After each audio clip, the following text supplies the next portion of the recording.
제가 잠시 서두에 모두 말씀을 내 말씀 드리고 시작을 하도록 하겠습니다.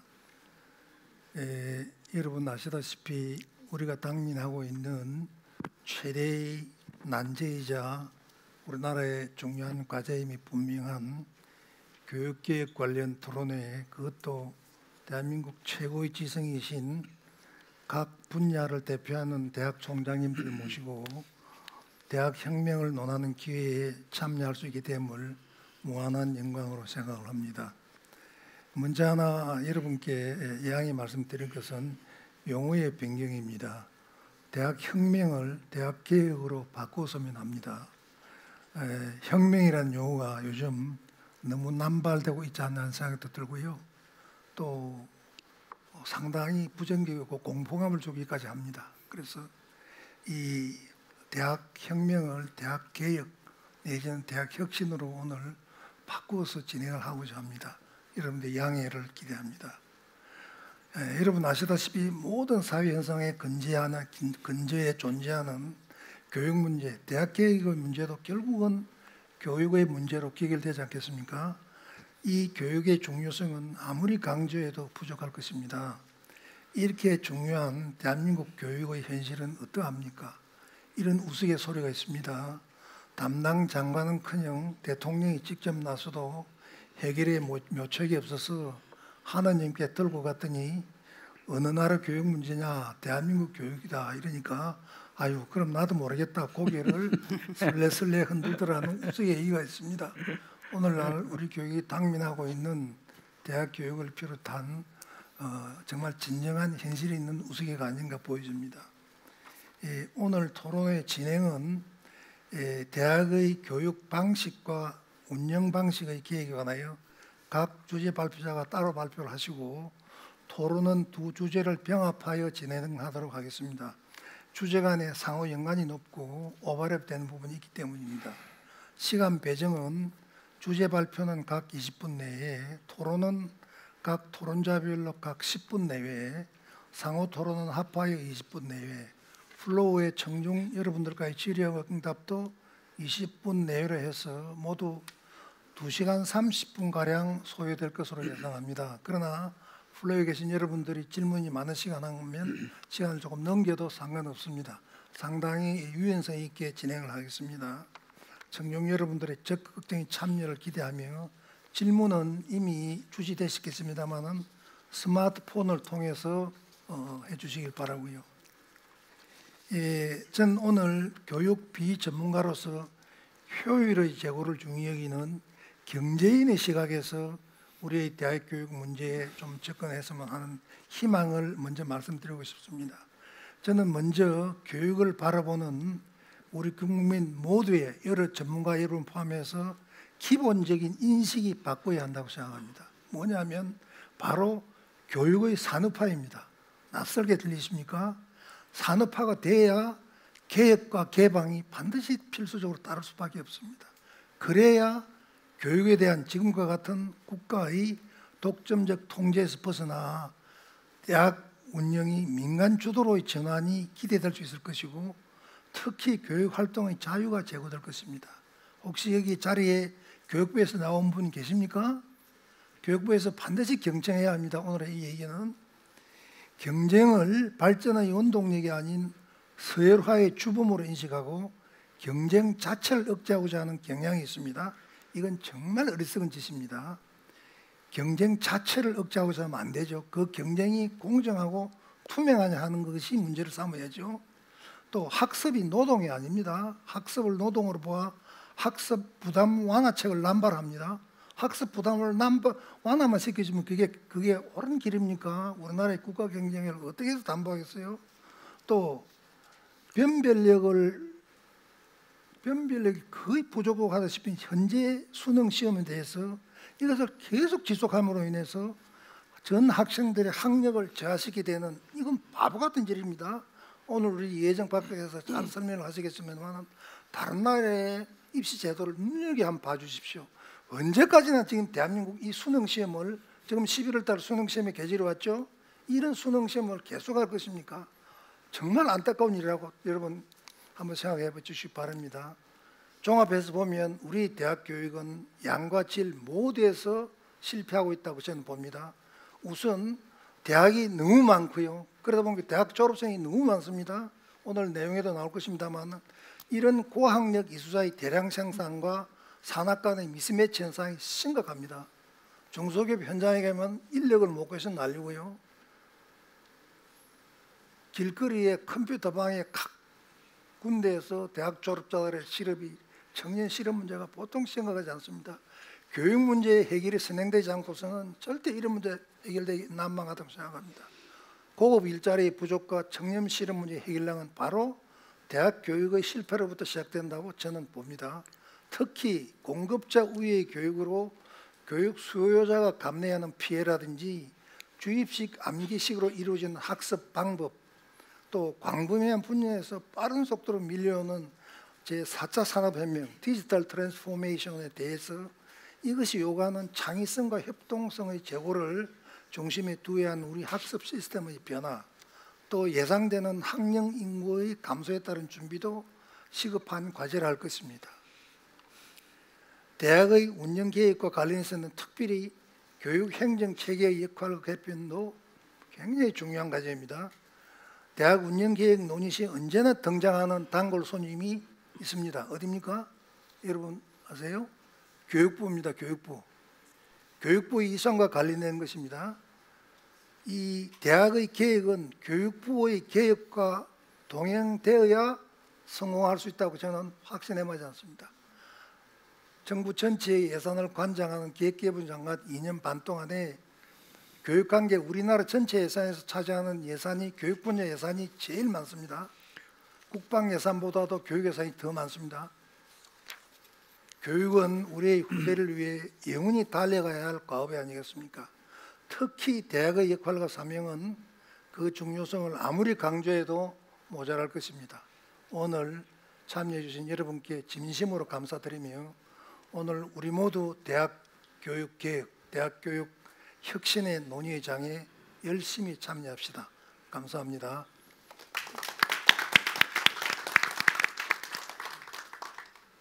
그러면 먼저 이혜정 박사님의 대학 교육 방식의 개혁 혁신에 관한 주제 발표를 듣기로 하겠습니다. 하기 전에 제가 이 박사를 잠시 소개를 드리겠습니다. 제 바로 옆에 앉은 우리 이혜정 박사께서는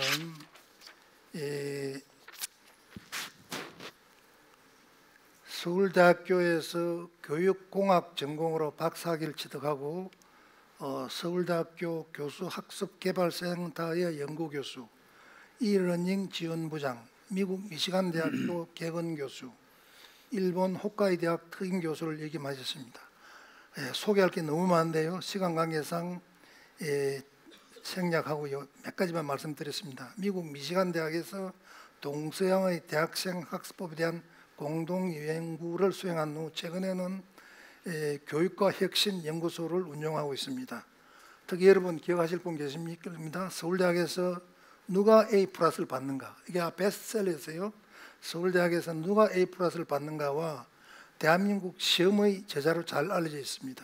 그 외에 그의 논문, 칼럼 등이 계속 이어지고 있습니다. 오늘 좋은 발표를 기대합니다. 자, 부탁합니다.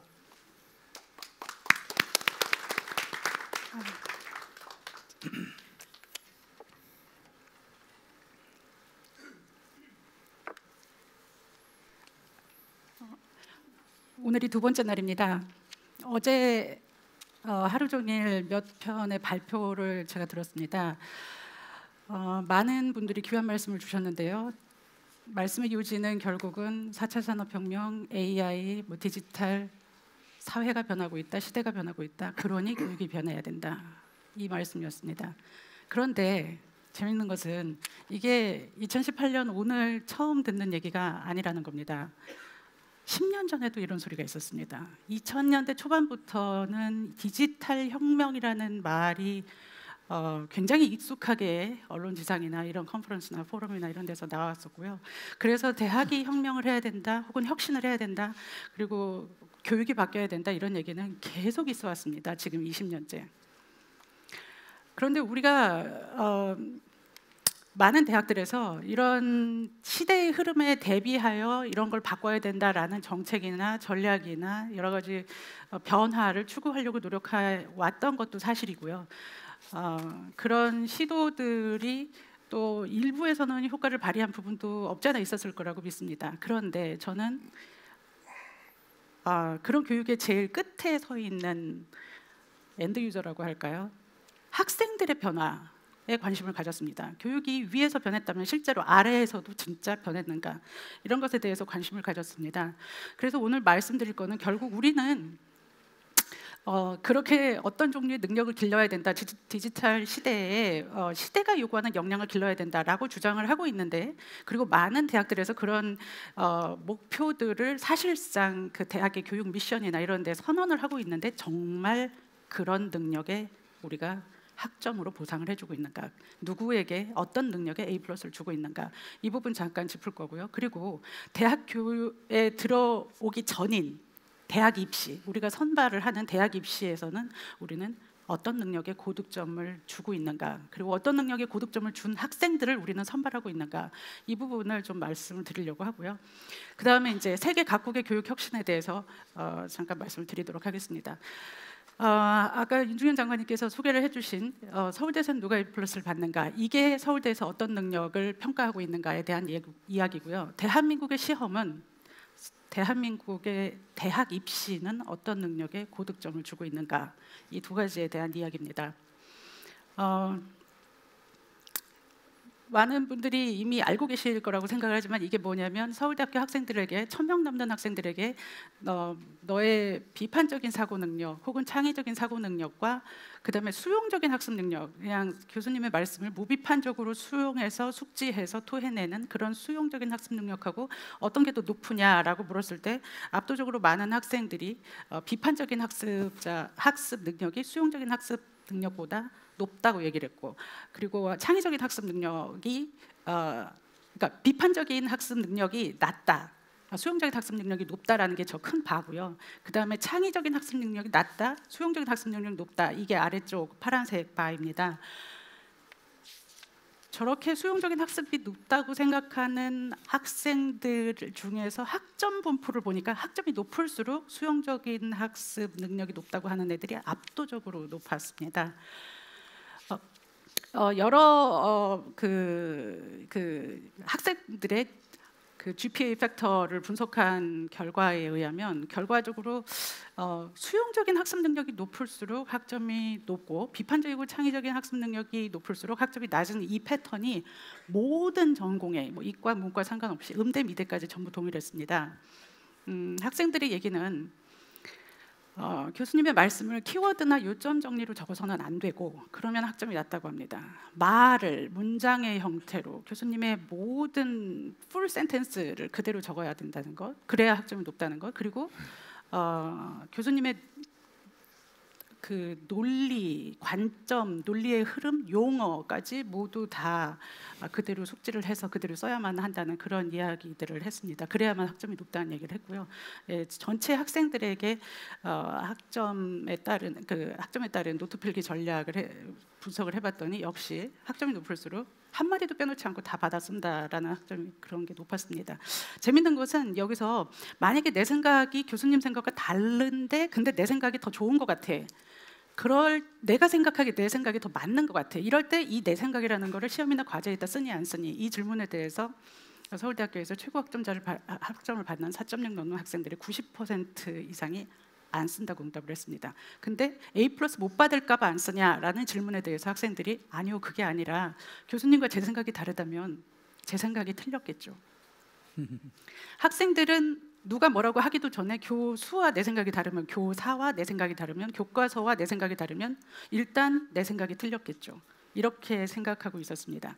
그런데 재미있는 것은, 서울대학교의 교수가 2,000명, 강사가 2,000명, 교강사 4,000명 중에서 누구도 제가 생각하기에 나랑 똑같이 써야지 A+ 주겠다라고 얘기하시는 교수님은 없을 거라고 생각합니다. 대부분의 교수님들은 독창적이고 창의적이고 비판적이고 그런 유니크한 보고서를 내라, 그런 관점을 가져라 라고 말씀은 하십니다. 그렇게 말씀을 하고 그렇게 그런 보고서를 요구를 하는데, 정작 학점은 다른 곳에다 주고 있는 겁니다. 이게 굉장히 의미심장한데요. 학생들한테 물었습니다. 우리도 토론학습도 있고 거꾸로 교실도 있고 뭐 프로젝트 학습도 있고 뭐 액션 러닝도 있고 다 있지 않냐? 그랬더니 있답니다. 그런데 왜 다 받아 적느냐? 이랬더니 학생들의 말이 그런 수업에서는 결정적인 변별이 안 돼요. 결정적인 변별은 중간고사, 기말고사에서 얼마나 교수님의 말씀을 그대로 숙지를 했는지에 의해서 결정이 된다라는 부분을 학생들은 간파를 하고 있었습니다. 제가 이제 서울대에서 누가 A 플러스를 받는가 이 책을 내기 전에 이거를 이제 미리 처음부터 책을 낼 생각을 했던 건 아니었고요. 저는 연구를 하는 학자의 입장이었기 때문에 SSCI 퍼블리쉬를 계속 하는 게 저의 임무였습니다. 그래서 이거를 계속 퍼블리쉬를 하고 있었는데 해외 저널에 있는 한 심사위원이 저한테 이런 질문을 했습니다. 당신은 학생들의 학습법이라는 것을 연구하는 사람인데 게다가 100개 넘는 문항을 가지고 연구를 했는데 왜 너무나도 기본적이고 당연한 학습법인 수업 시간에 적극적으로 참여하고 적극적으로 질문하고 적극적으로 다른 생각을 하고 적극적으로 비판적으로 창의적으로 생각하는 이 기본적인 학습법이 100수십 개의 문항 중에 단 한 개도 없습니까? 이 질문을 줘야겠 했습니다. 제가 연구를 한 거는 선행 연구를 분석해서 이런 종류의 공부법을 너는 하느냐 이걸 물었던 게 아니고요. 서울대학교 학생들 4.0 넘는 그 고득점을 받는 학생들에게 아무런 선행 편견을 가지지 않고 선행 문건에 의한 그런 질문을 한 게 아니라 그 학생들한테 그냥 물었습니다. 너는 어떻게 공부를 하니? 어떤 공부 비법이 A+를 받는 비결이라고 생각하니? 이거를 학생들에게 그라운드를 끌어내는 방식으로 문항을 만들었습니다. 코딩을 해서. 근데 46명의 A+ 학생들을 인터뷰를 했는데 수업 시간에 적극적으로 참여하고 적극적으로 질문하고 적극적으로 다른 생각을 하고 적극적으로 비판적인 창의적인 생각을 하는 것이 A+ 비법이라고 얘기를 한 학생이 단 한 명도 없었습니다. 그래서 그 문항에 넣을 수가 없었다는 이야기를 저널 심사위원에게 고백했던 기억이 있습니다. 이 책이 나온 이후로 서울대에서 본부에서는 움직이지 못했지만 학과별로 혹은 개별 교수별로 사실은 저 말이 맞잖아. 우리 교수들은 왜 침묵하고 있느냐. 이런 목소리들이 여기저기서 있었습니다. 그때 서울대 한 학과에서 커리큘럼 커미티를 만들어서 저랑 같이 세미나를 몇 번 한 적이 있습니다. 근데 한 교수님이 이런 말씀을 하시더라고요. 서울대에서 20년 넘게 가르쳤고 20년 넘게 수업 채점을 했는데 단 한 번도 내 채점에 문제가 있었다고 생각을 해본 적이 없다. 왜냐하면 그냥 채점을 하다가 수업 시간에 내가 했던 얘기랑 비슷하게 썼으면 얘 공부 좀 했구나 그러면서 동그라미를 치고 말이 되기는 하는데 수업 시간에 내가 얘기를 했던 거랑 다른 얘기를 썼으면 얘 뭐지? 하면서 그냥 걷대요. 이런 식의 채점 방식이 학생들의 다른 종류의 생각과 창의적인 생각을 억누를 수 있었다는 거를 단 한 번도 생각을 해본 적이 없고 누구도 이 얘기를 자기한테 20여 년 동안 해준 적이 없다는 그런 고백을 하셨습니다. 또 다른 교수님은 수업 시간에 이거 내가 10년째 가르치고 있는 거야 하면서 어떤 이론을 설명을 하고 있었는데 학생 중에 한 명이 손을 들더니 교수님 근데 그게 제가 생각하기에는 그게 좀 아닌 것 같은데요 하면서 이의를 제기하더래요. 근데 너무 당혹스러웠대요. 왜냐하면 이미 내가 10년째 가르치고 있는 거야 라고 얘기를 했던 이론이기 때문에. 근데 더 당황스러웠던 거는 강의 끝나고 나서 연구실에 와서 곰곰이 생각을 해보니까 걔 말이 일리가 있더라는 겁니다. 그래서 굉장히 당혹스러웠다는 말씀을 하시는데 얼마 후에 그 글로벌 기업에서 학생 2명을 추천을 해달라고 했답니다. 그래서 굉장히 공부를 잘하는 4.0 넘는 모범생과 이 삐딱한 학생과 둘을 추천을 했다고 해요. 이 삐딱한 학생은 참고로 학점이 낮았답니다. 근데 한참 뒤에 그 회사에서 이 삐딱한 애에 대해서는 극찬을 하고 그리고 그 4.0 넘는 모범생에 대해서는 아무 말이 없더랍니다. 그래서 왜 그러냐 이렇게 물어봤더니 그 삐딱한 학생은 어찌되었든 간에 매 회의 시간마다 자기의 의견이라는 게 있는데 그 4.0 넘는 학생은 자기의 의견이라는 게 존재하지 않더라. 이런 이야기를 하더랍니다. 그래서 그 교수님께서 하시는 말씀이 서울대에서 이렇게 공부를 잘한다고 해서 인정을 해줘서 고득점으로 내보내는 세계적인 무대에서 인정을 받지 못하고 삐딱하다고 해가지고 학점을 낮게 줘서 내보내는 세계 무대에서 극찬을 받고 도대체 우리가 어떤 능력에 A+를 주고 있는 거지? 라는 그런 의구심이 들더라는 말씀을 하십니다. 근데 또 다른 교수님은 이런 말씀을 하십니다. 알겠어요. 비판과 창의 너무너무 중요한 거 알겠고 온 세상에 비판과 창의 떠드니까 그건 중요한 거 알겠는데, 그런데 제 수업에서는 진도 나가야 될 게 너무 많거든요. 그러니까 저 교양 과목 중에 비판적 사고와 창의적 글쓰기라는 과목이 있던데 비판과 창의는 거기서 배우고 그냥 제 수업에서는 진도 나가면 안 될까요? 이런 질문을 하신 교수님이 계셨습니다. 그랬더니 아까 20여 년 동안 채점에 한 번도 문제가 없었다고 생각했던 그 교수님께서 저를 대신하여 답변을 해주셔서 너무 감사했는데요. 그 답변은 이렇습니다.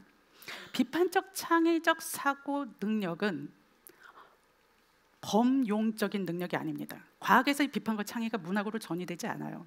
수학에서의 비판과 창의가 음악으로 전이되지 않아요. 비판과 창의는 연습과 훈련과 반복에 의해서 길러지는 능력이고, 그리고 도메인 스페시픽한 능력입니다. 영역 특정적인 능력이에요. 그래서 서구 선진국에서의 그런 그 과목을 보면 전 과목에서 비판과 창의를 하고, 전 과목에서 꺼내는 교육을 하고, 전 과목에서 논서술을 합니다. 음악, 미술, 체육까지 다. 근데 우리나라는 전 과목에서 일단 집어넣는 교육을 하고 논술이라고 따로 교과를 만들어 놓고 있기는 하기는 합니다만, 아무튼 그래서 만약에 교양 과목에서 비판과 창의를 한다면 그 과목에서만 비판과 창의가 되는 거고, 선생님 수업에서는 그냥 진도만 나간다면 선생님 수업에서는 아무런 비판적 창의적 사고 능력이 길러지지 않는다는 걸 의미합니다 라고 답변을 해주셨습니다. 그러면 여기서 그러면 대학 입시에서는 우리는 어떤 능력에 고득점을 주고 있는가를 말씀드리겠습니다. 이게 뭐냐면 그냥 간단하게 그냥 아무 수능이나 우리가 보시면요, 작년 수능 같은 거 보면은 45문항이 있어요. 국어에 43문항이 다음 중 적절한 것은, 다음 중 적절하지 않은 것은, 적절한 것과 적절하지 않은 것이 미리 정해져 있습니다. 뭐 나머지 2문항 정도는 다음 중 옳은 것은, 뭐 이런 겁니다. 사회탐구 같은 거에 법과 정치라는 과목이 있는데요, 20문항이 있습니다. 19문항이 다음 중 옳은 것은. 법과 정치는 시대와 사회에 따라서 굉장히 미묘한 문제가 있고 굉장히 많이 다룰 것이 많은데, 그런데 옳은 것은이 미리 정해져 있는 그런 시험을 우리 학생들은 치러야 됩니다. 이런 식의 질문에서의 난이도는 질문의 깊이에 의해서 난이도가 결정되는 게 아니라 5개의 보기가 얼마나 다 비슷비슷하게 답 같으냐 에 의해서 난이도가 결정이 됩니다. 그리고 우리는 이 미묘한 차이를 변별해내는 능력에 고득점으로 보상을 해주는 체제가 객관식 수능 시험입니다. 영국의 대학 시험, 대학 입시인 A레벨 시험 문제 보시겠습니까? 두 번째 보면 1912년 대선에서 루즈벨트가 왜 패했는가, 대선 패배 원인을 분석하라. 이게 대학 입시 수능입니다. 마지막에 보면 히틀러의 대외 정책은 독일의 1차 대전 패배를 복수하고 싶은 원한에 기반했다는 주장에 대해 당신은 얼마나 동의를 하느냐. 대학 입시 수능 문제입니다. 영국에. 프랑스 바칼로레아 대학 입시는 워낙 유명하죠. 자연과학 보실까요? 현실이 수학적 법칙에 따른다고 할 수 있는가? 생물학적 지식은 일체 유기체를 기계로만 여기기를 요구하는가? 이런 문제 하나 들고서 몇 시간 동안 써내야 되는 겁니다. 독일의 아비투어, 독일의 대학 입시 시험 문제입니다. 외국어로서의 영어, 우리도 외국어로서의 영어죠. 모국어로서의 영어가 아닌.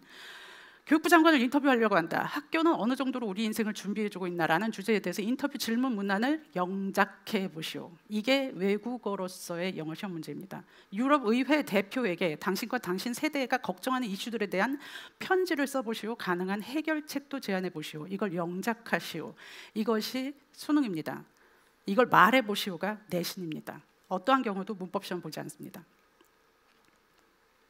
IB, 인터내셔널 바칼로레아라는, 이건 국적이 없습니다. 스위스 본부가 있고, 뭐 네덜란드의 오피스가 있고, 영국의 채점 센터가 있고, 아시아 태평양 본부는 싱가포르에 있습니다. 국제 수능인데요. 어떻게 보면 생물 수능 시험 문제, 새의 노랫소리 발달 과정을 서술하시오. 역사 수능 시험 문제, 전쟁이 사회 변화를 가속화시키는 주장에 대해서 어떻게 생각하는지 2가지 이상의 전쟁 사례를 들고 이에 대한 의견을 쓰시오. 이런 겁니다. 이걸 90분 동안, 120분 동안 쓰는 겁니다. 저희 둘째는 공교육에 있었고 저희 큰애가 IB 학교에 있었습니다. 둘째는 큰 누나에게 역사 광이거든요. 둘째가 그런 질문을 합니다. 임진왜란, 병자호란, 삼포회란, 정유재란, 시대순에 알맞게 나열해봐 누나. 이런 거 묻습니다. 그런데 누나는 그런 것에 대답을 하지 못합니다. 왜냐하면 그런 연도는 주어지는 시험을 보는 시스템이 있었거든요. 그 대신에 그럼 너는 그런 전쟁들이 끝난 후에 평화 합의가 또 다른 갈등을 야기한다는 주장에 대해서 어떻게 생각해? 이런 질문을 합니다. 얘는 이런 기출문제 시험을 보는 시스템에 있었습니다. IB 생물 또 다른 사례를 보면은 이제 한 번도 보지 못한 저널의 그래프를 보여주고 이것에 대해서 이런 그래프를 비교 분석해봐라. 그 다음에 강우량 변화에 기인한다는 가설을 검증해봐라. 아니면 뭐뭐한 이유를 제안해봐라. 이것이 수능 시험 문제입니다. 이런 문제를 보고 학생들은 입학을 합니다. 이게 제가 잘 안 보일 것 같은데 영국의 A레벨, 프랑스의 바칼로레아, 독일의 아비투어, 미국의 AP, SAT, ACT, 그다음에 인터내셔널 바칼로레아, 한국의 수능 이걸 비교를 해보면요, 형태는 다 전과목 논술, 전과목 논술, 전과목 논술, 선다형 서술, 전과목 논술, 우리만 전과목 객관식입니다. 그다음에 이게 포인터가 잘 안 되는데 채점자를 보시면요, 전부 다 교사 뭐 기계를 써도 교사가 들어가고요. 우리나라만 기계 only로 채점을 합니다. 산출 형태를 보면요, 절대평가 우리나라만 상대평가를 하고 있습니다. 그 다음에 내신이 100% 논술수행 우리만 객관식 상대평가 플러스 수행입니다. 패러다임을 보면 전부 꺼내는 교육 우리만 집어넣는 교육 only를 끝까지 평가를 합니다. 중간에 우리도 수행평가도 하고 있지 않냐 말씀을 그렇게 하실 수 있는데, 문제는 학생들은 가장 최종적으로 궁극적으로 변별해내는 능력에 밤을 새워서 올인을 합니다. 그럼 거기에 최적화된 근육이 길러집니다.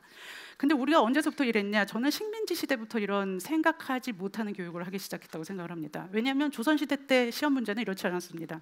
세종시대 때 과거 시험 문제가 노비 또한 하늘이 내린 백성인데 그처럼 대대로 천한 일을 해서 되겠는가? 논하라, 이겁니다. 성종 때 과거 시험 문제는 국가의 법이 엄중한데도 범법자가 줄어들지 않는 까닭은 무엇인가? 몇 시간 동안 쓰는 겁니다. 명종 때 교육이 가야 할 길은 무엇인가? 우리가 공론화 의제에서 정시를 몇 % 할 것인가, 이거 가지고 싸우지 않고 교육이 가야 할 길은 무엇인가, 미래 비전을 가지고 논했다면 저는 답이 다른 게 나왔지 않았나, 이런 생각을 해봅니다. 광해군 때 공납을 장차 토산품 대신 쌀로 바꿔내도록 하자는 의견에 대해서 논하라. 대동법입니다. 대동법 시행 전에 치렀던 시험입니다. 이런 식의 시험 문제를 봤을 때 이게 물론 뭐 전 국민이 다 본 것도 아니고 채점 기준이 어땠느냐, 이걸 논하기 전에 시험 문제가 궁극적으로 평가하려고 한 목적이 보입니다. 다른 종류의 생각, 자신만의 소신, 이런 걸 평가하려고 했습니다. 제가 IB 학생들에게 수능 시험을 보게 하는 실험을 해봤고요. 수능 시험을 보는 학생들에게 IB 시험을 보는 실험을 해봤습니다. IB 학생들에게 수능 시험을 보는 실험은 혹여 학생들의 수능을 못 봤을 때 이게 그 학생이 공부를 못했기 때문이라는 그런 개인 변인이 들어갈까봐 옥스퍼드나 캠브리지나 홍콩대나 이렇게 명문대에 이미 합격을 한 학생들을 대상으로 시험을 봤습니다. 10명이 봤는데요, 1등급 한 명도 없었고요. 캠브리지 공대 합격한 학생도 수학이 반타작이었습니다. 이 말은 뭐냐면 캠브리지 공대 학생이 수학 실력이 없어서 라고 우리는 말할 수 없습니다. 우리는 다른 종류의 능력을 측정하고 있는 겁니다. 계산을 정확하게 시간 내에 빨리 일도 틀리지 않고 하는 그것이 평가 기준에 포함되어 있고요. 여기는 3차원 그래프가 나오는 공학용 그래프를 공학용 계산기를 얼마나 자유자재로 능수능란하게 활용해서 그 너머의 생각을 할 수 있느냐가 평가 기준에 포함되어 있는 그런 시험이었습니다. 서로 다른 종류의 평가를 하고 있습니다. 한국의 수능 시험을 보는 학생들에게 IB 시험을 보게 했는데요. 그 한국의 수능 시험을 충남교육청 지원을 받아서 내신 상중하로 나눠서 시험을 봤습니다. 그 학생들이 다 끝난 다음에 학생들을 모아놓고 인터뷰를 했고, 인솔을 해오신 선생님들은 이제 다 뒤에 서 계셨는데요. 학생들한테 어땠냐 이렇게 물어보니까 신기했어요, 새로웠어요, 낯설었어요, 신선했어요. 그런데 이구동성으로 재미있었어요 라고 합니다. 제가 왜 재미있느냐, 너네는 이런 시험 봐본 적 없지 않냐 그랬더니 학생들 얘기가 틀리든 맞든 어쨌건 제 생각을 쓰는 거잖아요. 학교에서 제 생각을 쓰는 시험은 물어보지 않습니다. 교과서의 생각, 저자의 생각, 선생님의 생각만 물어보지. 그래서 제가 우리도 논술이 있지 않냐 그랬더니 학생들의 이구동성의 얘기가, 한국의 논술은 출제자의 의도와 채점자의 기대를 예측해서 써야만 하는 사실상 정답이 정해져 있는 또 다른 종류의 객관식일 뿐입니다 라고 말을 했습니다. 학생들에게 이런 종류의 교육을 하려면 이런 종류의 시험에서 고득점을 받으려면 어떤 방식으로 공부를 해야 될 것 같냐 물었더니, 일단 책이라는 거를 원전을 처음부터 끝까지 정독하는, 그리고 2번, 3번 반복해서 읽는 그런 교육이 필요할 것 같아요. 그래서 제가 우리도 독서록 쓰지 않냐 그랬더니 한국의 독서는 원전을 읽으면 안 된답니다. 요약본이나 발췌본을 읽고 빨리 줄거리를 파악해서 글자 수에 맞춰서 짧게 해서 독서록에 올려서 생기부에 올리는 게 목적이라고 합니다. 이런 교육을 하면 사교육이 폭발할 것 같다는 어른들의 우려가 있다는 말에 대해서 어떻게 생각하느냐. 그랬더니 학생들이 적어도 쪽집게 고액 과외는 없어지겠지요. 그리고 단순 반복 문제풀이 학습지 없어지겠지요. 단순 반복 문제풀이 학원 없어지겠지요. 사교육이 변종해서 살아남는다고 하더라도 생각을 꺼내는 방향으로 바뀌어야지만 살아남을 수 있겠죠. 이런 이야기를 합니다. 석차가 어떻게 될 것 같냐 그랬더니 석차 뒤집힐 것 같다는 얘기를 합니다. 그럼 세계 각국의 교육 혁신에 대해서 잠깐 말씀드리겠습니다. 저는 제일 주목하고 싶은 게 개인적인 그 선호도와 무관하게 일본의 교육 혁명이 일단 주목이 되는데요. 일본은 아베 신조 총리가 두 번째 집권을 한 2012년 12월 이후로 한 달도 안 돼서 국가교육 재생 실행 회의라는 걸 만들었습니다. 총리실 산하에 국가교육 재생 실행위원회 같은 건데요. 여기서 경제 회생과 교육 재생 이 두 가지가 정권의 최우선 과제라고 전면에 내세웁니다. 그러고서 이 국가교육 재생 실행 회의에서 무엇을 목표로 삼냐면요. 아이들을 행복하게 만드는 교육, 꿈과 길을 찾는 교육 이런 게 아니라요. 거기서 얘기한 거는 모든 국민이 세계 최고 수준의 교육의 중요성에 눈을 뜨고 그 학습 기회를 갖는 것. 이게 목표랍니다. 그러고서 이 국가교육 재생 실행회의에서 굉장히 이제 작업을 열심히 해서 5달 만에 결론을 내놓습니다. 2013년 6월에 결론을 내놓는데 그게 뭐냐면 2020년 수능 폐지하겠다. 7년 후에 자기가 집권을 할 당시인지 아닌지 몰라요. 그 시기인지도 모르는데 7년 후에 수능 폐지하겠다. 완전히 다른 수능으로 바꾸겠다. 그걸 선언하고요. 그 다음에 2013년 6월에 동시에 그 수능을 폐지하고 어떻게 바꾸는지에 대한 롤 모델로서 인터내셔널 바칼로레아라는 것을 전체 자국어로 바꿔서 공교육에 공짜로 도입하겠다. 이거를 선언을 합니다. 그게 2013년 6월에 선언을 하는데요.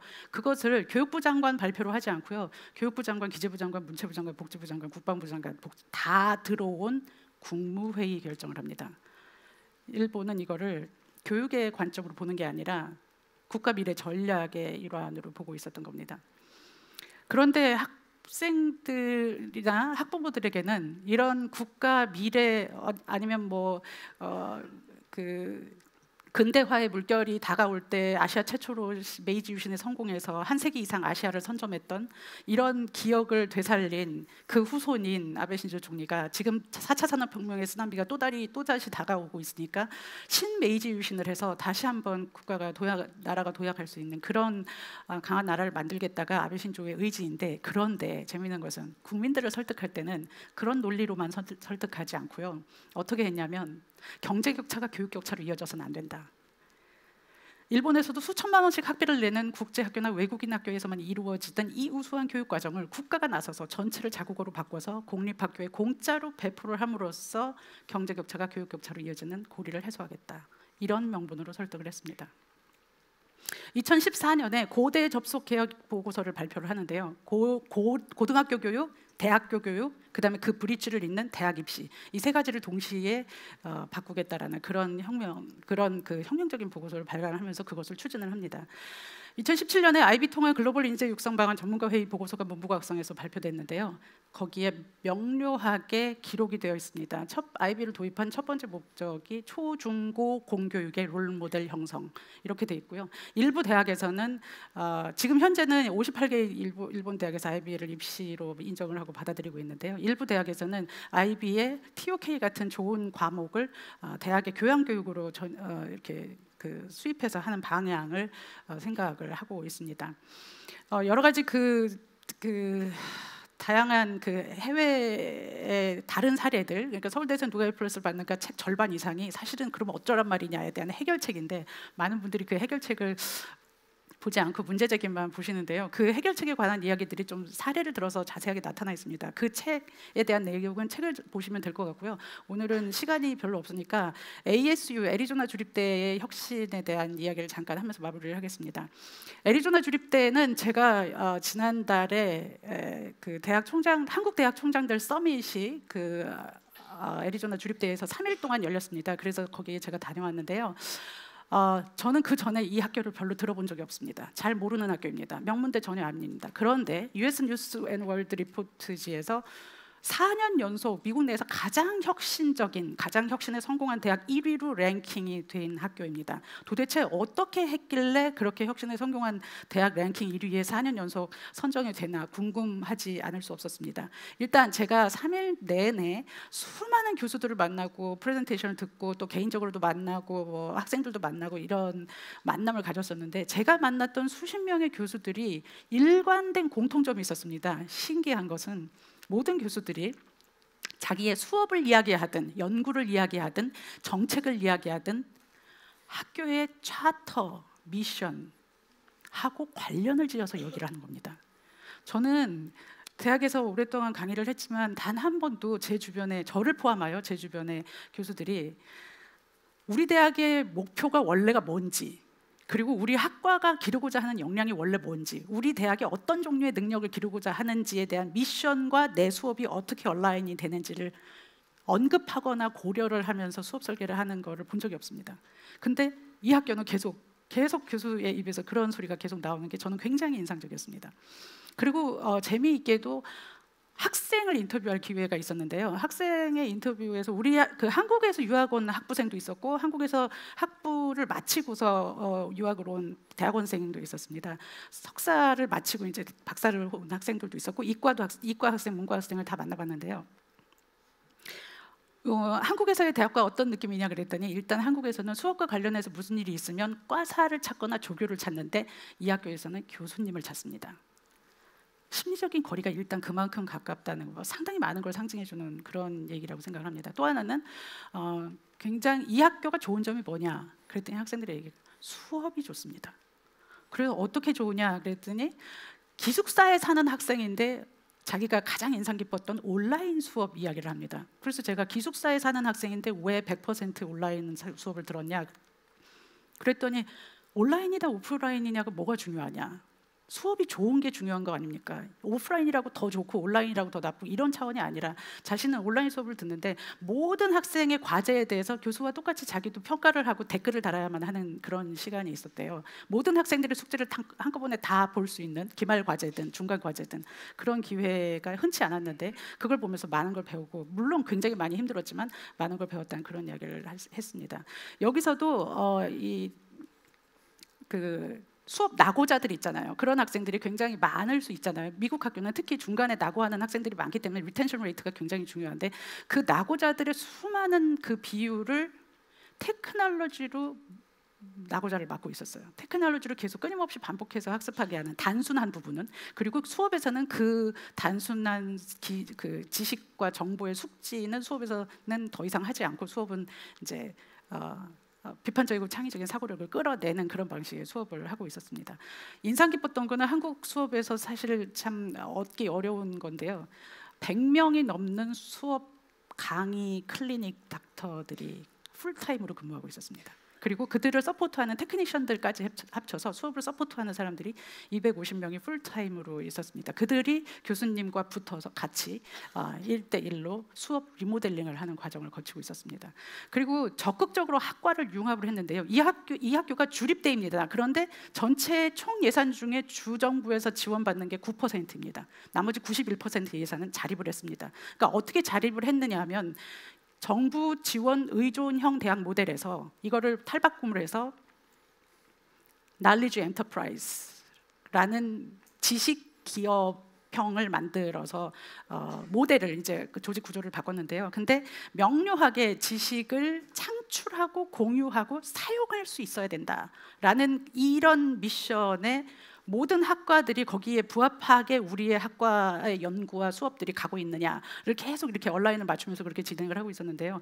예를 들어서 저는 굉장히 궁금했었던 게, 이공계통은 융합을 하든 뭐 산학을 하든 뭐가 이렇게 옵션이 많은데, 인문사회 같은 경우는 이렇게 사양하는, 인기가 없어지는 그런, 우리나라를 문송합니다라는 말이 있을 정도로 그런 학과가 많은데, 그런 곳에 대해서는 어떻게 하느냐 그러는데, 그런 학과들조차도 인류 진화와 사회 변화 대학이라고 해서 아예 단과대학 이름을 바꾸고 굉장히 액티브하게 융합을 해서, 지금은 뭐 인류 고고학, 뭐 인류학, 지질학 이런 그 인문계 사회계통의 그런 그 학과들이 아이비리그급보다 훨씬 더 연구비 수혜가 많은 미국 내에서 탑 1, 2등을 왔다 갔다 하는 그런 수준으로 올라섰다고 합니다. 이런 그 굉장히 이제 그 2008년도 글로벌 위기 때서부터 이 드라이브를 걸기 시작했는데요. 지금 한 10년이 됐는데 굉장히 많이 혁신을 하게 된 저는 계기가 총장은 한 사람의 리더십일까 이런 걸로 되게 궁금했었는데요. 그게 아니더라고요. 물론 총장의 리더십은 탁월합니다. 그런데 그것보다 더 앞서 있었던 거는 모든 보직 교수들이 리더십 프로그램을 이행하고 있었습니다. 6개월에서 12개월까지에 이르는 리더십 프로그램이 있었는데요. 우리는 막 어제까지 연구를 열심히 하시던 학자인 교수님께서 어느 날 갑자기 보직 교수에 발탁이 돼서 그냥 보직을 수행하시고, 그리고 이 업무를 익힐 때쯤에는 임기가 바뀝니다. 그런 식의 보직 순환을 계속하고 있는 경우가 상당히 많은데, 이 학교는 총장님 이하 그 아주 그 최고위직조차도 6개월 동안 리더십 프로그램을 거쳐야 되는데, 심지어 이 앞선 리더들을 따라다니면서 관찰하고 배우는 쉐도윙까지 포함되어 있었고요. 그리고 외부의 전문가의 코칭을 받는 프로그램까지 포함이 되어 있었습니다. 그리고 이제 그 중간 리더들이 있잖아요. 뭐 이제 디렉터급이나 어소시에이트 딘이나 이런 것들도 전부 다 9개월 정도에 이르는 리더십 프로그램을 받고 있었고요. 1년짜리 리더십 프로그램에는 아직 보직을 받지 않거나 보직의 가능성이 지금 있어서가 아니라 잠재성만 있다면 테뉴어를 받기 전인 조교수도 전부 다 리더십 프로그램에 참여해서 많은 사람들의 풀을 가지고 이 대학을 운영할 수 있는 그런 환경을 조성을 하고 있었습니다. 특히 이런 과정에서 리더십 프로그램에서 모든 그 보직 후보 교수님들이 대학의 미션과 철학과 나아가야 할 방향에 대해서 공유를 하는 그런 모습이 인상적이었습니다. 그런 프로그램 때문에 이런 그 혁신이 가능하지 않는다 이런 생각이 듭니다. 제가 시간을 초과한 것 같은데 오늘은 여기까지 하고 그 다음 질문을 받도록 하겠습니다. 감사합니다.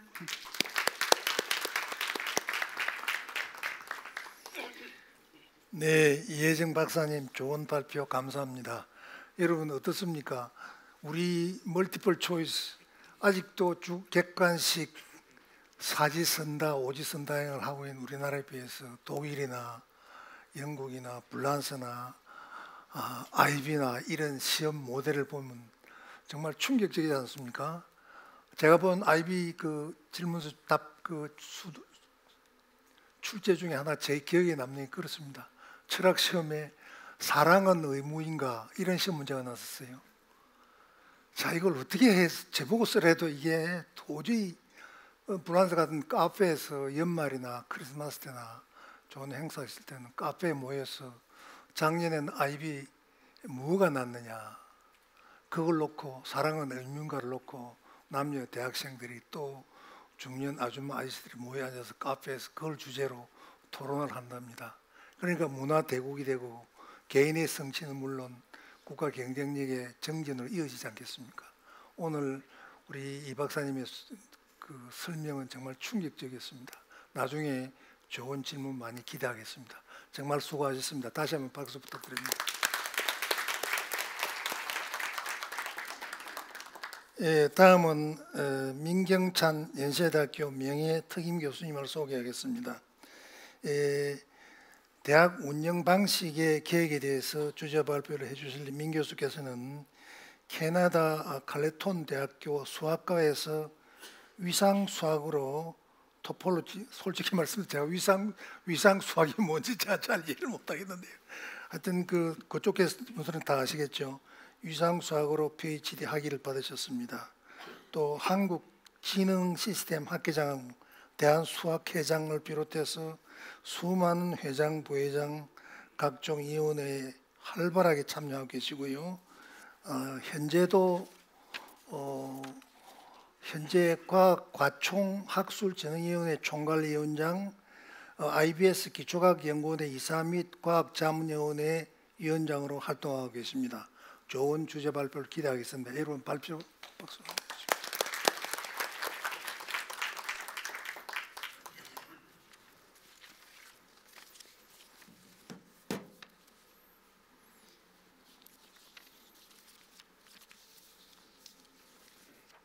안녕하십니까. 오늘 이렇게 귀한 자리에 또 여러 존경하는 우리 총장님들 또 우리 장관님 또 여러 분들 앞에서 이렇게 귀한 말씀 드리게 돼서 영광스럽게 생각합니다. 앞에서 윤중현 장관께서 이 경제 문제와 이 교육 문제 근본적인 관점에서 지적을 하셨고, 조금 전에 이해정 소장께서 이 학생의 변화에 대한 문제, 특히 현장 중심으로 어떻게 풀어가야 되는지, 제가 말씀드릴 내용은 그러한 교육이 이루어질 수 있는 환경, 그릇을 어떻게 만들어갈 수 있을까, 그것이 이제 대학 교육에 관한 운영의 문제를 말씀드리는 내용이 되겠습니다. 그 4차 산업혁명 얘기를 하고 있고, 또 핵심은 인재 양성이다 이런 얘기를 하고 있습니다. 그리고 일자리 문제를 많이 얘기를 하고 있습니다. 저는 일자리 자체를 만드는 것도 중요하지만 어떻게 일자리를 만들어 갈 수 있는 인재를 양성하느냐가 더 중요하다는 생각을 합니다. 이제 그런 면에서 인재 양성이라는 것이 굉장히 중요하고, 현재 세계는 사실 인재 전쟁을 하고 있습니다. 이제 그런 관점에서 우리는 어떤 스탠스를 취해야 할까? 그런 관점에서 새로운 인식과 새로운 의지를 담아가는 그런 계기가 됐으면 좋겠다는 말씀을 드립니다.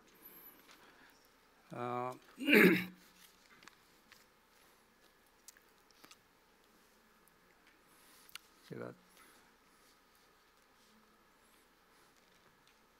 이게 어떻게 잘 안 넘어가지. 제가 이렇게 제가 말씀드릴 내용은 우리가 좀 현실을 다시 한번 성찰할 필요가 있을 것 같고요. 두 번째는 그런 현실을 기반으로 어떤 대안을 생각할 수 있을까. 마지막으로 우리 스스로는 어떤 다짐과 희망을 가져야 되는가 하는 관점에서 말씀을 몇 가지 드리도록 하겠습니다. 여러분에게 질문을 던져드립니다. 여러분 행복하세요? 별로 행복하신 것 같지 않은데 다시 여쭙겠습니다. 행복하십니까? 다행입니다. 저는 교육이나 학문도 마찬가지로 궁극적으로 행복해야 된다고 생각합니다. 근데 문제는 행복은 어떻게 만들어낼 수 있을까? 저는 보람 있는 일을 할 때 나올 수 있을 것 같아요. 근데 그 보람은 어디에서 또 나올 수 있을까? 저는 가치 있는 일을 할 때 보람이 나오지 않을까? 저는 오늘 가치에 대한 얘기를 좀 말씀드리고 싶습니다. 거기 자료에 나와 있는 것처럼 결국 인재라는 것이 뭐냐? 인류에게 기여할 수 있는, 행복에 기여할 수 있는 사람을 만들어가는 것이고, 피터 드러커의 말처럼 가장 중요한 건 지식시대에서 자기가 속해 있는 공동체에 얼마만큼 내가 기여할 수 있을까를 생각하는 것이라고 생각을 합니다. 그런 관점에서 우리 교육의 문제도 바라봐야 되지 않을까 하는 생각을 합니다. 저희들이 돌아볼 얘기들을 몇 가지 말씀을 드리면, 이 국가의 여러 가지 상황을 보면 정말 위기입니다. 과연 우리가 이러한 모습을 다음 세대에 이대로 넘겨줘도 좋을지, 그런 고민을 정말 깊이 있게 해야 된다고 저는 생각을 합니다. 그동안에도 냄비 속의 개구리 얘기도 많이 나왔고 우물 안의 개구리 얘기도 많이 나왔습니다만, 언젠가부터 우리 스스로가 무감각해진 거 아닌가 하는 생각이 듭니다. 거기 내용적으로도 보시면 지금 인재 전쟁 중이라고 말씀드렸는데, 작년에 중국만 하더라도 60만 명을 해외로 내보내고 있고 석박사 과정만 23만 명이 들어오고 있습니다. 미국은 이민법을 바꿔서라도 우수한 학생들을 받아들이려고 노력하고 있고, 캐나다, 일본, 홍콩, 유럽도 마찬가지입니다. 그런 면에서 우리 인재들이 얼마만큼 움직이고 있고 우리는 또 받아들이는 그런 역량을 가지고 있을까? 어떻게 보면 우리는 우리 내부의 문제로만 모두가 몰입하고 있는 게 아닌가 하는 생각을 합니다. 그리고 우리 교육도 가장 큰 문제가 또 뭐가 있냐면, 유초중등 교육 과정과 대학과 사회와 미스매칭되는 문제입니다. 이 두 개의 끊어진 고리를 어떻게 풀어갈 것인가가 또 중요한 과제라고 생각합니다. 여기서 공통적으로 우리가 느낄 수 있는 것은 결국 모든 것이 사람의 문제라고 생각합니다. 우리는 대개 정책, 제도, 시스템 가지고 풀어가려고 합니다. 그러나 가장 중요한 건 사람인 것 같고, 사람들과의 관계, 그리고 그 밑변에 깔려있는, 밑바탕에 깔려있는 이 가치와 태도의 문제에 있다라고 저는 생각합니다. 그런 관점에서 우리 교육의 문제를 좀 논의해 봤으면 좋겠다는 관점에서 몇 가지 더 말씀드립니다. 저는 성찰하는 과정의 두 번째로 우리 현재 대학들, 우리 총장님들 나와 계십니다만 대학 운영에 있어서 관심의 초점은 무엇일까? 과연 교육과는 얼마나 거리감이 있을지, 거리는 얼마만큼 좁혀져 가고 있는 것인지 그런 생각을 해보고 싶습니다. 특히 총장님들 늘 고민이 많으십니다. 재정 확보, 대학 평가에서의 성과, 또 언론사들의, 국내 언론사들의 순위, 이것들이 항상 총장님들을 힘들게 만들고 있습니다. 그러나 굉장히 경직된 환경에서 자율성이나 어떤 철학이나 전략을 만들어가기 참 어렵습니다. 저는 어떻게 보면 우리 사회에서 가장 지금 부족한 것이 철학이라고 생각합니다. 그리고 전략이라고 생각합니다. 우리가 5년 단위의 정부이기 때문에 5년마다 바뀌는 큰 흐름들 속에서 전혀 우리가 전략을 만들어가지 못하고 있습니다. 그런 면에서 우리의 관심의 초점을 어디에 둬야 될지를 좀 고민해야 되는데, 여기 자료에서 보시듯이 대학들은 어떻게 보면 현재 구조 자체가 교육이나 연구 또는 사회적 역할에 대한 목표라기보다는 평가 자체가 하나의 목표처럼 되어 있는 것처럼 비춰지고 있어서 제대로 대학이 대학다운 모습으로 발전하기 상당히 어려운 환경이다. 이런 것들을 우리가 돌아봐야 될 것 같은 생각이 듭니다. 거기 보시는 대로 평가가 얼마나 많습니까? 이 총장님들은 매 평가마다 하나하나 대응해야 되는데 지표들이 다 다릅니다. 그러다 보니까 대학 나름대로 어떤 흐름을 만들어가기가 어렵고 일종의 해바라기처럼 이 평가에 따라서 대학이 자꾸 방향을 바꿔가야 되는 그런 현실이 가장 큰 문제 중에 하나라고 봅니다. 그 다음에 과제는 뭐냐면 이 교육 문제를 우리 얘기를 하고 있습니다만 과연 우리 대학들이 학생의 성공을 위해서 얼마나 노력을 할 수 있는 생태계인가, 이런 문제입니다. 과연 우리의 대학 생태계가 한 학생의 성공을 위한 구조인가, 그런 관점에서도 생각해야 됩니다. 대개 입학을 굉장히 중시합니다만 졸업할 때의 학생들의 역량이나 기본적인 태도의 변화는 어떠한 것인지, 그리고 졸업 후에 사회 나가서 어디 가서 어떤 일로 사회에 기여하고 있는지에 대한 자료나 통계들은 별로 없습니다. 그런 이야기도 별로 나오지도 않습니다. 그런 면에서 우리 생태계라고 하는 것을 한 학생의 문제를 전 생애 주기적으로 바라볼 수 있는 그런 태도가 중요하지 않을까 하는 관점에서 말씀드리고, 우리 학생들이 정말 잘합니다. 수학, 물리만 하더라도 2017년에 국제올림피아드 1위를 다 했습니다. 과연 이런 학생들이 마음껏 자기들의 기량을 발휘할 수 있는 환경이 되어 있을까? 그런 고민을 좀 해봐야 된다고 생각합니다. 아까 이혜정 소장이 말씀하셨지만 우리 교실의 환경 제가 반복하지 않겠습니다. 또 하나의 심각한 문제는 대학원에 대한 문제입니다. 현재 대학원생들이 한 33만 명 정도가 되고 있는데 요새 대학원생들이 굉장히 불편합니다. 왜냐하면 미래가 굉장히 불투명하고 학교 안에서의 교육과 연구 환경이 굉장히 어렵기 때문입니다. 지금 우리나라만 하더라도 박사학위를 받는 나이가 미국 같은 경우는 한 30대 초반인데 우리 한 40대 초반에 이르고 있습니다. 그렇기도 하고 가장 큰 문제는 이들의 진로의 문제입니다.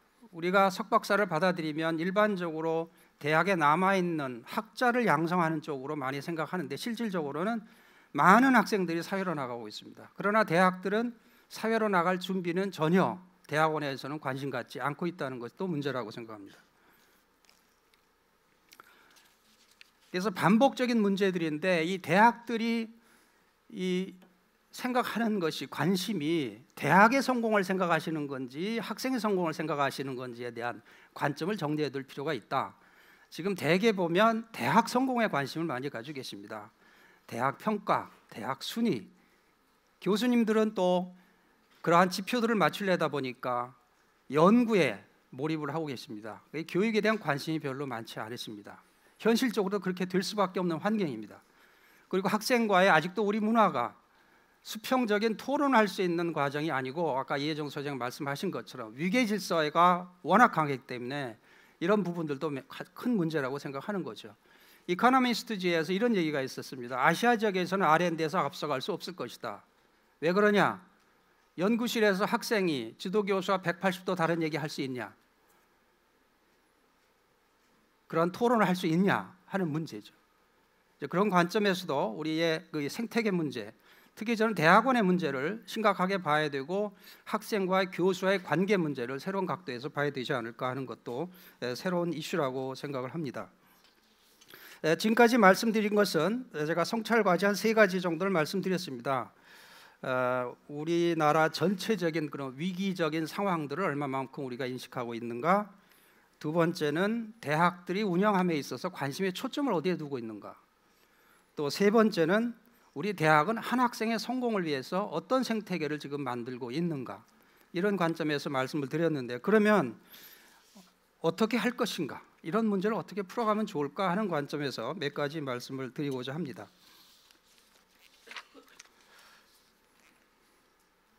아인슈타인이 이런 얘기를 했습니다.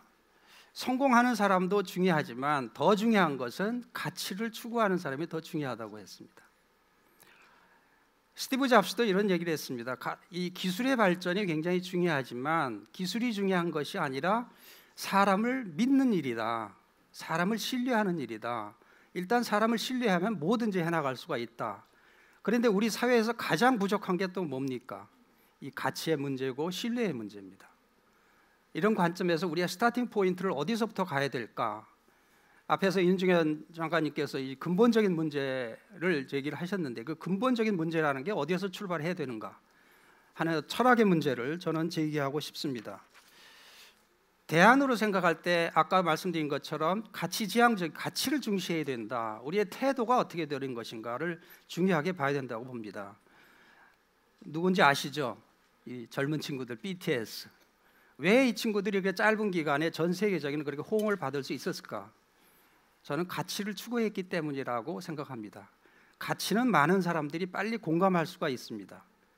또 이들은 이 사회에 기여하도록 초점을 맞췄기 때문에 뭔가 할 일들이 나타나기 시작한 것이죠. 그래서 많은 사람들에게 공감도 만들어갈 수 있는 환경도 스스로 만들어갈 수 있었다는 점에서 저는 가치의 문제를 중시해야 되겠다 하는 생각을 말씀드리고 싶습니다. 조금 전에 이혜정 소장님께서 ASU를 또 말씀해 주셔서 중복하지 않겠습니다만, 이 핵심 요인은 뭐냐면 일본어로 혁신도 일본어로 말씀드렸습니다만, 그 대학이 가지고 있는 철학과 미션을 공동체가 모두가 공유하고 있다는 것이죠. 그리고 교실에서나 연구하는 과정에서 그 대학이 추구하는 철학과 미션을 늘 생각하면서 과연 그것이 실질적으로 현장에서 내가 이루어가고 있는가를 자꾸 성찰하고 또 개선해 나가고, 그런 노력 속에서 학교가 바뀌었다는 것이죠. 그리고 전 또 하나의 중요한 것은 아까도 말씀하셨지만 총장님의 임기라고 생각합니다.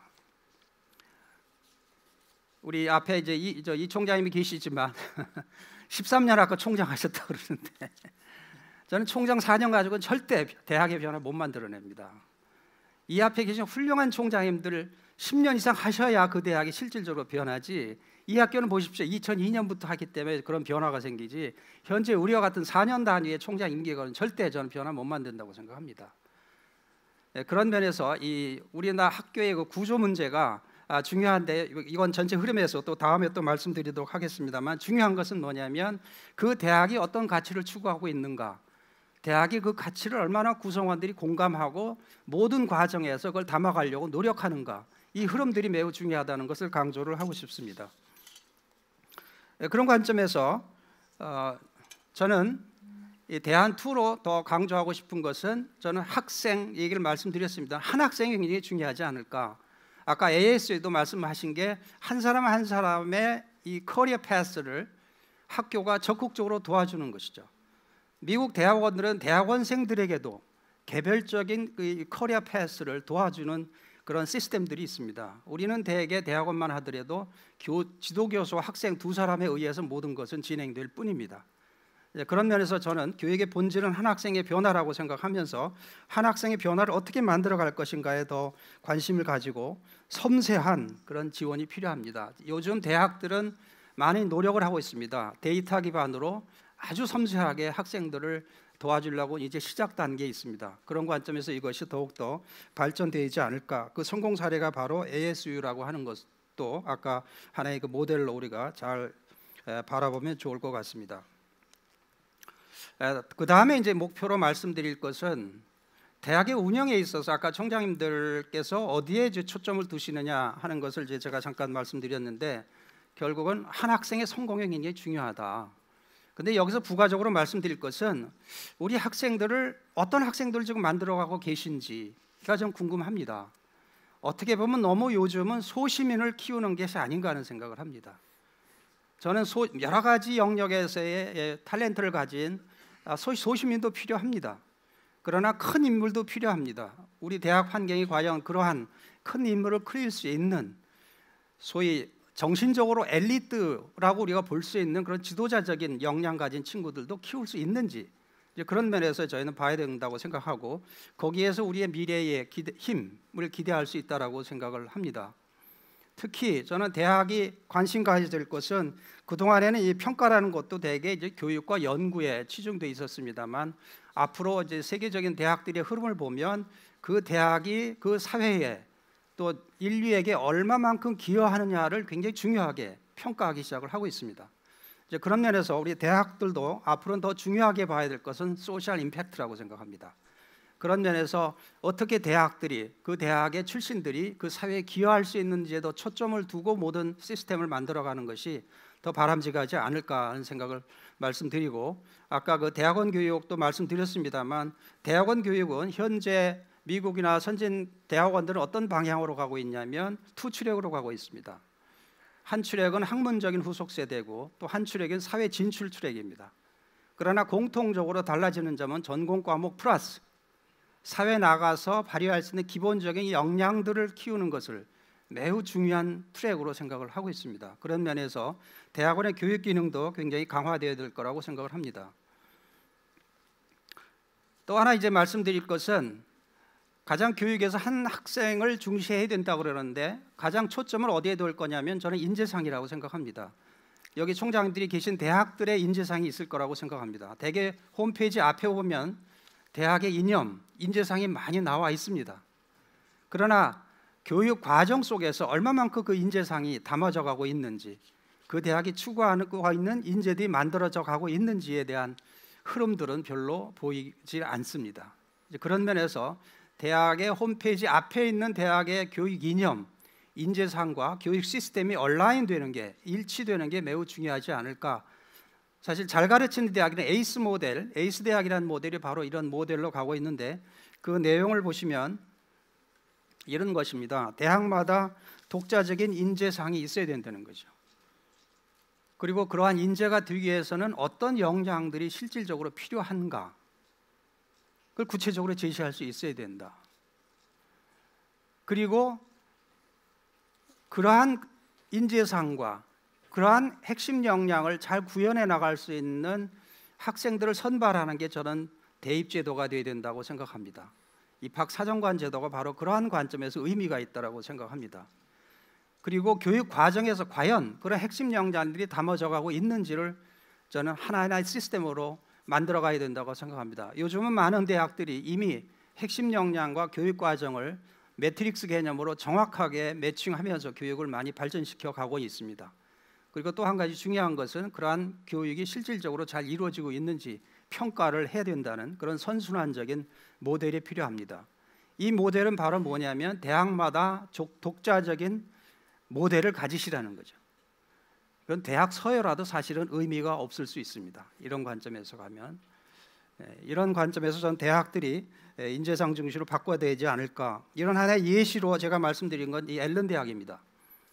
앨런 대학은 학생 성공에 초점을 맞춰 있고 그러한 인재상을 중심으로 모든 시스템이 운영이 되고 있고 또 하나의 중요한 것은 공동체 의식입니다. 이 학교는 가장 초점을 둔 것이 학생 성공입니다. 한 3, 40년 전에는 미국에서 한 중간 이하의 학교였습니다. 그러나 20, 30년 지나면서 학교가 1등으로 올라가 서 있습니다. 그 이유는 뭐냐면 놀라울 정도로 이 공동체 의식이 강한 학교입니다. 그리고 뭐 여러 가지 수업의 질을 가장 중시하는 학교이기도 합니다. 그런 면에서 그 어떤 사람 중심 그리고 교육, 한 학생의 변화 여기에 초점을 두는 학교들이 결국 성공할 수 있다. 여기 보시면 이 대학은 공동체 의식을 위해서 매주 화요일 날 9시 40분부터 10시 20분까지 대학의 모든 구성원이 나와서 티타임을 합니다. 여기에서 정말 끈끈한 공동체 의식이 형성이 됩니다. 그리고 학생들의 반응을 보시면 이 학교가 너무 좋다는 거죠. 왜냐? 수업 시간에 많은 그 자극을 주시기도 하고 학교의 정책을 결정하대도 학생들이 참여하게 하시고 학생의 미래에 대해서 본인보다도 교수님들이 더 관심 가지고 봐주신다는 거죠. 아까 AS 소개를 해드렸습니다만 결국 교수와 학생 관계가 굉장히 중요한 것이죠. 이런 면에서 대학의 문화가 바뀌어야 되지 않을까, 한 학생을 중심으로 한 공동체, 어떤 그런 방향성을 가지고 가야 되지 않을까 하는 생각입니다. 이 대안으로 이제 마지막으로 제가 잠깐 말씀드리고 싶은 것은 지금까지 말씀드린 건 대학 내부적인 얘기였습니다. 외부적인 문제인데 이게 이제 대학 총장님들이 가장 또 아주 갈급한 내용이라고 저는 생각합니다. 정부의 지원 방식이 혁신이 있지 않는 한에는 상당히 어려울 거라고 생각합니다. 지금처럼 정부가 일방적으로 어떤 주어지는 틀에 의해서 평가를 받게 됐고 그거에 대한 이 점수에 따라서 대학에 지원하는 형태로서는 자율성이나 다양성이 나올 수가 절대 없습니다. 이제 그런 면에서 저는 자율성 기반으로 대학이 스스로 고민할 수 있는 시스템, 특히 저는 블록 펀딩 개념으로 줘야 된다고 생각합니다. 여기 대학 총장님들 나오셨습니다만 그 각 대학마다 어떻게 발전할지 미래 전략 방향을 세우시고 정부는 그거에 대해서 전체적으로 저는 펀딩을 해야지 그게 바람직하지 어떤 사업을 만들어서 하나씩 만들어가는 큰 문제가 있다고 생각합니다. 그런 면에서 정부의 지원 방식이 혁신이 됐으면 좋겠다 하는 생각이고 마지막으로 말씀드리고 싶은 건 아까 이혜정 소장님도 말씀하셨습니다만 우리나라에서 이 성과의 개념, 평가의 개념이 바뀌지 않는 한에는 아무 의미가 없다고 봅니다. 교수님들이 학생 잘 도와주고 싶어요. 그러나 평가는 뭘로 받습니까? 논문 숫자로 받습니다. 또 대학이 나름대로의 철학을 가지고 인재상을 가지고 가고 싶습니다. 그러나 뭘로 평가받습니까? 교수들의 논문 숫자로 또 평가받습니다. 또 주어진 지표에 의해서 평가를 받습니다. 획일적인. 그렇기 때문에 대학 나름대로의 어떤 자율적인 나름대로의 철학을 가지고 비전을 만들어갈 수 없는 게 우리의 상황이기 때문에 이러한 외부 조건을 우리가 만들어가지 않는 한에는 저는 변화가 참 어렵다. 제가 질문 던지고 싶은 게 그겁니다. 맨 밑에 써 있습니다만 우리 사회는 대학에, 우리 정부는 대학에 정말 뭘 기대하는가? 과연 국내외 언론사 순위를 기대하시는 건지 잘 모르겠어요. 그다음에 두 번째는 뭐냐면 우리가 학생들을 가르치고 교수님들이 연구를 하게 하지만 궁극적으로 그것이 어디에 기여하도록 할 것인가에 대한 고민은 별로 없다는 것이죠. 저는 우리나라 상황을 보면 얼마나 위기입니까? 내부적으로나 외부적으로. 앞으로 국가의 힘이라고 하는 것이 굉장히 중요해지는데 결국 이 교육과 연구로 만들어져 가야 되는데 과연 거기까지 우리가 생각하고 있는가? 이런 면에서 우리 평가와 성과의 개념이 바뀌어져야 그런 내용까지도 우리가 가지 않겠는가 하는 차원에서 저는 지금까지 말씀드린 것이 몇 가지 대안으로 말씀드리게 내부적으로는 우리가 이 가치지향적으로 인재상을 만들어내시고 그 인재를 담아갈 수 있는 아까 서클을 드렸습니다만 프레임을 만들어 가시고 또 그 안에 하나하나 구체적으로 실현할 수 있는 방안들을 만들어가는 그런 숙제가 있고 중요한 것은 또 외부적으로도 우리 정부나 사회가 대학과 우리 학생들에게 뭘 기대하는지를 명확하게 다시 한번 점검을 하고 그거에 맞는 평가 체제, 그거에 맞는 지원 체제로 가는 것이 가장 중요한 것이 아닐까. 저는 평가가 모든 것을 이끌어 간다고 생각합니다. 그런 면에서 이 평가의 문제를 새롭게 봤으면 좋겠다 하는 말씀을 드립니다. 시간이 돼서 정리를 좀 해보겠습니다. 이 다짐과 희망인데 아까 이혜정 소장님께서 아베 총리 얘기를 말씀하셨습니다. 일본이 신메이지 유신을 하면서 일반 국민들이 교육 수준을 굉장히 높은 차원으로 올리겠다. 그 말씀 들으면서 어떤 생각이 들어요? 이 그림이 생각이 더 들었습니다. 이게 얼마 전입니다. 저 연세대학을 처음 만든 언더도 선교사가 처음 오셔서 왜 교육 문제에 관심 가졌는지 역사적인 자료를 보니까 원래 선교사로 왔었습니다. 그런데 와서 보니까 일본에 의해서 이 조선 사람들이 엄청나게 핍박을 받고 고통을 당한 것을 보면서 어떤 생각을 하셨냐면 이 조선 사람들이 더 좋은 교육을 받았더라면 스스로를 지켜나갈 수 있는 힘이 있지 않았었을까? 라는 생각을 하면서 선교보다도 교육 쪽으로 먼저 나서기 시작을 했습니다. 저는 이걸 잊지 말아야 된다고 저는 생각합니다. 우리 과거가 얼마 전입니다. 그런 면에서 우리 역사의식이 좀 필요하지 않는가. 지금 대학들도 보면 어떻게 우리 사회가 개별 대학 중심으로 움직이고 있습니다. 국가 전체의 그림을 가지고 고민하기가 어려운 환경입니다. 저는 우리 대학들은 국가의 대학이라고 저는 생각을 합니다. 이런 차원에서 우리 시야를 좀 더 넓혀갔으면 좋겠다 하는 말씀을 드리고 싶고, 엄청난 변화가 앞으로 올 텐데 굉장히 어려운 환경이지만 우리 교육 환경에서 빠져나가 있는 단어가 하나 있습니다. 꿈이라는 것입니다. 저는 새로운 꿈을 우리가 다시 그려나가는 작업을 시작해야 된다고 봅니다. 거기에서 희망이 있을 거라고 봅니다. 그리고 우리 스스로가 궁극적으로 내가, 우리 대학이, 우리 대한민국의 모든 국민들이 과연 궁극적으로 어떤 영향을 끼치려고 하는가에 대한 질문을 스스로 해야 된다고 생각합니다. 개인적인 성취나 개별 대학의 문제라기보다도 우리 국가에 또는 우리 인류 사회에 뭔가 어떻게 기여할 수 있지 않을까. 저는 학생들에도 그 얘기합니다. 그 생각을 먼저 하게 되면 자기가 해야 할 일이 생각이 날 거다. 그래서 무엇에 기여하도록 할 것인가에 대한 그 철학, 진정성 이런 것들이 필요한 게 아닌가 하는 생각이 들고, 마지막으로 말씀드리고 싶은 것은 이 변화를 하긴 해야 되겠는데 변화의 힘을 어떻게 만들어갈 수 있을까의 문제입니다. 저는 5년 단위 정부 어렵습니다. 계속 바뀌지 않습니까? 장관, 국회, 총장님들 아주 짧은 시간에 계속 바뀝니다.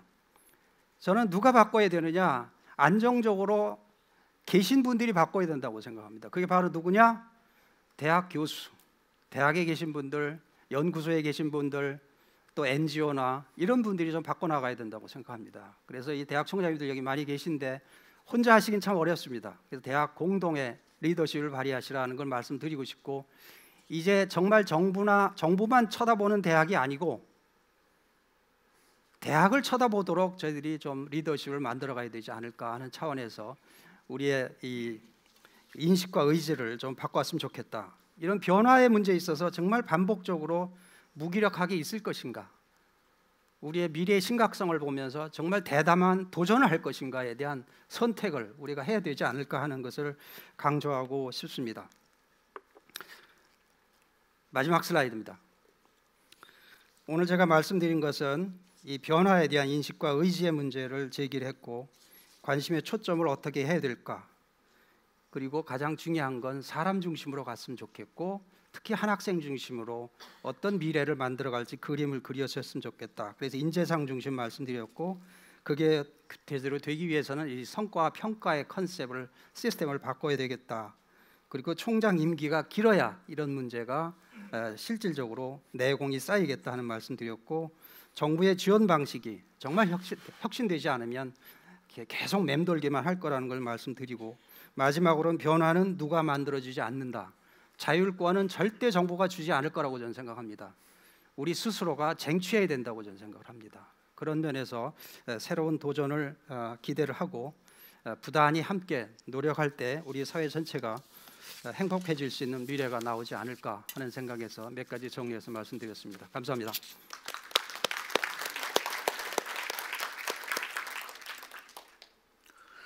민 교수님 발표 어떻게 들으셨습니까? 정말 좋은 발표 감사합니다. 저는 민 교수님 발표를 통해서 참 많은 것을 배우고 있다 생각 들고요. 오늘 이 자리에 온 것이 참 쑥스러웠었는데 참 잘했구나 하는 생각을 합니다. 여러분 마지막에 참 좋은 결론을 주시는데, 교육의 문제든 문화의 문제든 정치의 문제든 결국 우리 모두의 문제가 아니겠습니까? 결국 우리 국민이 어떤 선택을, 대학의 계획에 대해서 우리가 어떤 선택을, 이건 대학 교수만, 대학 총장님만, 대학 교직원에만 맡길 수 있는 문제는 아니라고 생각합니다. 가장 실감 있는 얘기 중에 하나가, 학교 교육을 계획하려면 학부모부터 계획을 해야 한다는 말이죠. 학부모들도 인식이 달라져야 하거든요. 우리 모두의 문제를 생각합니다. 그래서 우리의 미래는 결국 우리의 선택에 있고, 우리가 선택을 잘못하면 결국 그에 대한 대가는 우리가 치러야 할 겁니다. 그것이 무서운 경제에서 얘기하는 기회비용이고요. 그런 것이 아닌가 생각합니다. 하나 더 말씀드리면 우리 민 교수님 말씀 중에 대학 경영이 개혁이 되면 내 외부에서 변화가 일어나야 한다. 거기에는 요약하면 자유와 자율이 강물처럼 흘러가야 한다.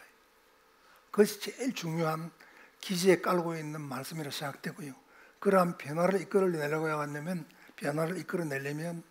대학 총장의 임기가 10년은 돼야 한다는 말씀에 전적으로 공감하고요. 오늘 여기 10년 이상 하고 계신 분 한 분 와 계십니다. 나중에 제가 다시 소개를 드리겠습니다. 이거하고 관련해서 제가 말씀드리면 이거는 대학만의 문제가 아니고요. 우리 선진국과 우리 개도국가의 차이는 보면 전 정치, 경제, 사회, 학, 교육 모든 분야에서 그렇습니다. 훌륭한 리더십은 나름대로 존경받고 상당한 기간 재임을 해야 자기식의 개혁, 변화를 추구할 수가 있습니다. 그리고 이 글로벌 시대의 글로벌 피규어로서 글로벌 시장에서 우뚝 설 수가 있습니다. 예를 들면 정치 쪽에서 보면 독일이 왜 여러 면에서 잘 나가고 우리가 배울 게 많습니다. 독일이 1945년 2차 대전 끝나고 오늘날까지 내각 책임제를 하고 있지만요. 지금 메르켈이 임기를 끝나면 16년 하게 됩니다. 그리고 전체 지난 7, 80년 해방 전후 7, 80년 지난 동안에 독일 총리가 전부 몇 분인지 아십니까? 여러분 아시는 분 있으면 손 들어보실래요? 지금 메르켈이 8번째입니다. 8번째. 그러니까 거의 한 총리가 한 9년 정도는 한 거예요. 영국의 대치 총리가 11년을 했는데 메르켈이 그 기록을 넘겨갑니다. 하버드 대학 총장은 제가 얼마 전에 잘해보면 미국 하버드 대학 총장의 평균 임기가 13년입니다. 세계적인 유명한 기업 GE의 CEO 임기가 어느 정도 된지 아십니까? 제가 계산을 해보니까 평균 17.8년이에요. 우리는 아까 이 지시하신 것처럼 정부가 5년, 총장 4년, 웬만한 기관장 CEO 3년, 알만하면 물러나는 거거든요. 이러한 것도 우리가 변화시켜야 한다고 생각되고요. 이 모든 변화의 선택이 결국은 우리 국민들이 관심을 가지고 그런 것에 대해서 도전에 나설 때 변화가 이루어진다고 생각합니다. 오늘 두 분 말씀 대단히 감사하고요. 제가 이렇게 했으면 좋겠습니다. 지금 시간이 많이 흘러서 한 10분 브레이크 타임 드리겠습니다. 한 10분 동안 장례 정리해 주시고 조금 적어 하시고요. 그리고 질문하시는 분께 말씀드리겠습니다. 지금 모바일 통해서 질문이 들어오고 있는데요. 우선에 질문하시면 누구한테 질문한다는 걸 먼저 써주십시오. 그래야 답변을 하게 되죠. 제가 이걸 보고 어느 분이 답변해야 할지 어렵습니다. 들으시고 나중에 토론까지 다 들으시고 질문을 하실 때 어떤 분께 이런 질문을 드립니다. 이걸 시작으로 해주시면 감사하겠습니다. 자, 그럼 지금부터 10분 휴식 시간 갖겠습니다. 감사합니다. 수고하셨어요.